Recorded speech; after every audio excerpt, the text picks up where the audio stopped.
Listen closely to this melody. If you close your eyes, that soaring, almost weeping tone sounds identical to a human being singing.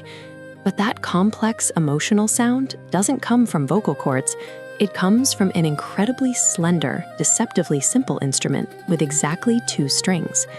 How does a device built this simply capture the vast, intricate range of human emotion? So well, in fact, that it anchors some of today's biggest global film scores.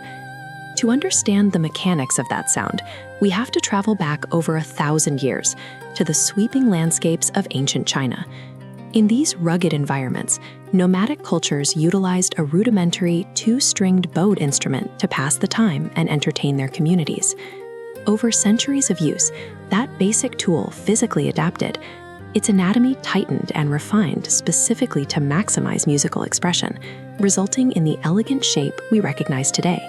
By the time it reached formal indoor stages, the erhu transitioned from an isolated desert instrument into a refined staple of classical Chinese musical ensembles.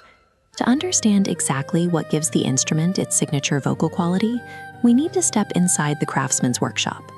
Construction begins with the careful selection of highly dense, specialized woods. The luthier carves this wood down to form the erhu's distinct, slender neck. The true acoustic engine sits right at its base. It is a small, hollow resonator box covered by a tightly stretched sheet of python skin. This diagram shows how that organic, scaled surface essentially acts as the instrument's lungs. When the strings are played, the skin catches those microscopic vibrations and aggressively amplifies them outward into the room. The rigid wood and the flexible skin combine to form a vibrating acoustic chamber. Mechanically, it behaves exactly like a human throat. Unlike a violin, the erhu is never tucked under the chin. The musician physically interacts by sitting, resting the bass vertically on their lap. The bow's horsehair is threaded directly between the 2 vertical strings. The player pushes and pulls to strike them from the inside. Meanwhile, the musician's left hand presses the strings in midair to change pitch, relying entirely on tension without a solid wooden fingerboard.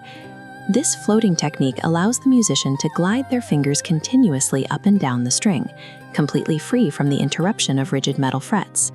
That unbroken sliding produces pitches that bleed seamlessly into one another. It is the exact physical reason the erhu perfectly captures the continuous modulation of human vocal cords. Because of this profound vocal quality, the erhu remains a living, highly demanded tool in modern storytelling. Today, composers frequently integrate it into contemporary Western orchestration and massive global film scores. When a production builds a highly synthesized or traditional orchestral soundscape and suddenly requires a moment of raw, immediate human vulnerability, they write a part for the erhu. That early nomadic survival tool has evolved into an indispensable emotional color on the modern composer's palette. Translating the soul of this instrument for modern audiences requires immense discipline, a mastery embodied by DGEM founding board member Hong Wang. Throughout his career, Wang has taken the erhu to global audiences, delivering performances featured in major international film productions and world-class music events. His individual artistry actively drives the broader mission of DGEM, using direct musical education to build tangible connections between differing cultures. Teaching and performing the erhu serves a specific purpose today. Rather than strictly preserving history, it acts as a deliberate method of forging empathy among listeners.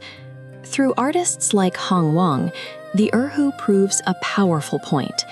Borders shift and eras pass, but the deep emotional resonance of the human voice remains our universal language.